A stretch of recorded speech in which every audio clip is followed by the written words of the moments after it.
Ну что, пожжем костерчик немножко, спалим пару десятков тысяч.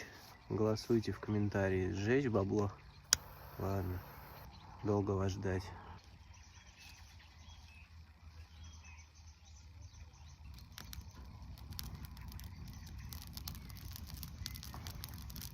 Говорят, лучше сжигать старые вещи, ненужные.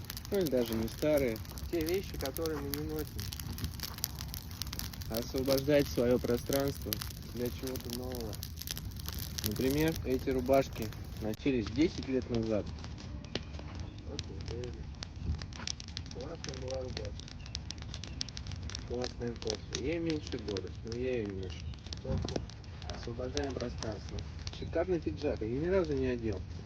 Ну, идем дальше. Коллекция рубашек. Классная рубашка, ни разу не одел. Не мой стиль. О, это мировая рубашка. Ее мне подарил Серый Грива. Может быть, кто знает Серегу Гриву, поставьте лайк. Да мала. Этой рубашке, наверное, больше 15 лет. Как с нами произойдет что-то новое, если мы так сильно цепляемся за старое? Вот, трусы бывшие. Кофта, классно. Ничего лишнего. А вдруг я завтра умру, как Зорро? И что? Все эти вещи сожгут мои родственники.